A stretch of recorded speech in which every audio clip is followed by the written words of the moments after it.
Have you ever had a morning like this? You open your eyes, you know what you should do, but your body feels heavy. Your mind drifts, and your hand reaches for the phone. Just 5 more minutes, you tell yourself. Then suddenly it's 50 minutes later, and the rest of the day feels like you're chasing life instead of leading it. Most people blame this on lack of discipline. But here's a more honest explanation. Discipline often loses to low energy. When your energy is low, you're not necessarily lazy. You might simply be running out of fuel, mental fuel, emotional fuel, physical fuel, and without fuel, even the best plan becomes a nice idea that never happens. In this video, I'm going to break down the morning habit message shared by Pham Thanh Long, but in a more practical, real-life way. Why your environment and the people around you can raise your energy, or quietly drain it. Why waking up early is not the core, but building a set of rituals is. How to design a morning routine that works even if you're busy, tired, or you don't have perfect conditions. Stay until the end, because I'll give you 3 ready-to-use routines, 15 minutes, 30 minutes, and 60 minutes, that you can start tomorrow, without needing a dramatic life overhaul. Part 1. Where energy really comes from, the wood, fire, and furnace idea. There's a powerful metaphor. Imagine a burning fire. If you take one piece of wood out of the fire, it stays hot for a short time, then cools, then goes out.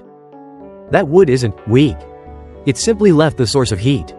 In real life, your energy behaves the same way. Your energy is often shaped by 3 forces. 1. A leader or teacher, someone who brings direction. Some people walk into a room, and the room changes, not because they're magical, but because they create clarity and certainty. They remind people of what matters and what is possible. 2. Context and space, the discipline container.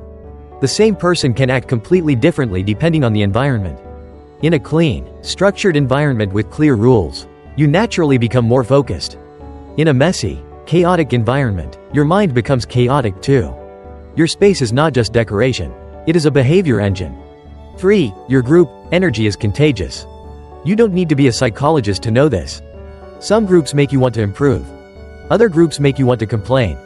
Energy spreads, discipline spreads, focus spreads. So if you're trying to improve your life and you keep losing momentum, the question might not be, why am I so weak? It might be, what kind of furnace am I living in?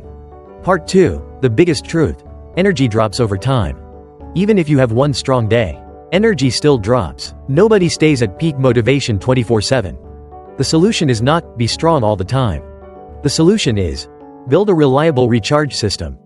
And for most people, the best place to install that system is the morning, because morning is where you still have the most control. You decide whether you start your day with your values or your notifications. You decide whether you lead your day or your day leads you. Many people misunderstand miracle morning, thinking it means waking up at 4 or 5 a.m. But the real core is simpler. Rituals. Part 3. Ritual number 1. Wake up fast. And define what awake means. This is subtle but important. It's not enough to leave the bed. You need a clear marker that tells your brain, sleep is over, the day has started. Examples of markers. I'm awake after I finish brushing my teeth. I'm awake after I drink 1 full glass of water. I'm awake after I change clothes. I'm awake after I put on shoes. Why does this matter? Because your brain loves negotiating. It will bargain. Just a little more. Just 1 more scroll. Just 5 minutes. A clear marker ends negotiation. Golden rule. Once you decide to wake up, you wake up. Not to prove you're tough, but to protect the first 5 minutes of your day. Those 5 minutes often decide the next 50. Part 4. Ritual number 2. Affirmations, but do them in a real way. Some people roll their eyes at affirmations. Repeating positive words won't change my life. That's true, if you treat affirmations like magic spells. But affirmations do work if you treat them as attention programming. Think of your brain like a browser. The first tabs you open will consume your mental RAM. If your first tabs are fear, shortage, pressure, comparison, you spend the whole day reacting. If your first tabs are goal, value, priority, action, you spend the whole day moving forward. Use 5 to 7 short lines. Make them action-based, not fantasy-based. Examples. Today I do the important task before the urgent task. I take action even if it's not perfect. I keep my promise to myself for the first 30 minutes of the day.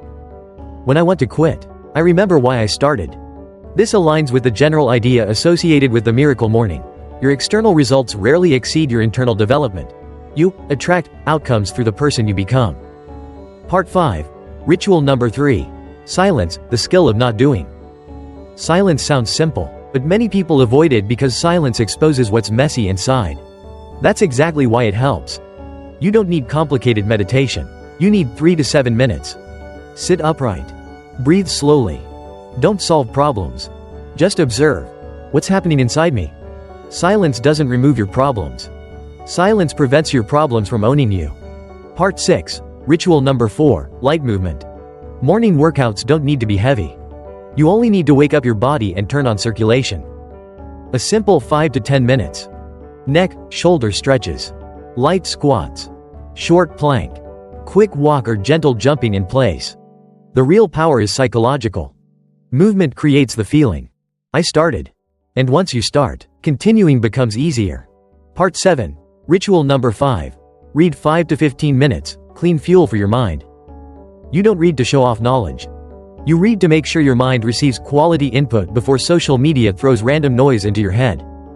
Choose content that makes you clearer about your goal, calmer and more grounded, more skillful, more kind and strong. If you want reading to stick, solve the practical side too. Where does new reading material come from? Build a simple system, 1 new book per week, or a reading list you rotate. Part 8. Ritual number 6. Write, because writing creates clarity. Write 3 things. The most important task today. Who you must become to do it. The first action you will do in the next 10 minutes. Writing is not about being poetic.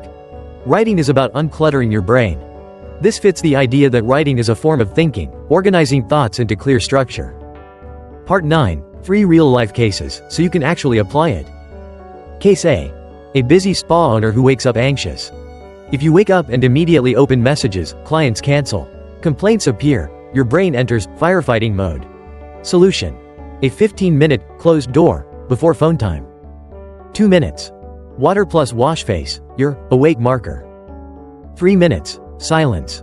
5 minutes. Light movement. 5 minutes. Write 3 priorities. You don't need perfect mornings. You need a protected start. Case B. A student, young worker who struggles with discipline. Don't start with a 60-minute routine. You will fail from shock. Start by winning 1 small battle. Complete your awake marker. Brushed teeth equals you win. Then add 5 minutes reading or 5 minutes movement. Habits grow from small wins. This matches the well-known habit loop concept. Cue right pointing arrow routine right pointing arrow reward. Case C. Someone who works shifts and can't wake up early. You don't need 5 a.m. Your morning is simply the moment you start your day. It can be 9 a.m., 11 a.m., or 1 p.m. The rituals remain the same, only the clock changes. Part 10.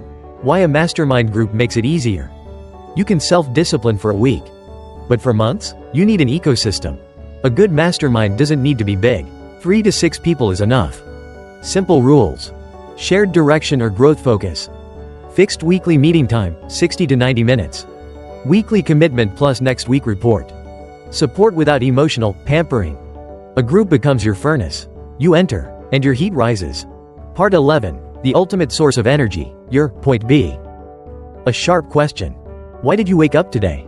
When you forget your goal, you lose strength. When you remember why you started, you gain strength to cross barriers. You don't need to feel excited all the time. You only need, each morning, 60 seconds to remind yourself. What is my point B? What 1 step will I take today? If I want to quit, what reason will I remember? Ending. 3 ready-to-use routines, start tomorrow. 15-minute routine, for very busy people. Awake marker, wash face, drink water, 2. Silence, 3. Light movement, 5 feet. Write 3 priorities, 5 feet. 30-minute routine, best balance. Awake marker, 3. Affirmations, 3.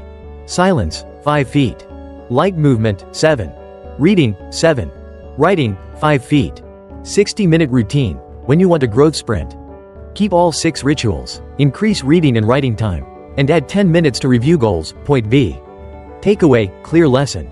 You don't lack discipline, you lack a reliable energy recharge system. Start with the smallest step. Choose your awake marker. Repeat it for 7 days. Then add the next ritual. When you master your morning, you're not just becoming more productive. You're building a rare skill. Keeping promises to yourself.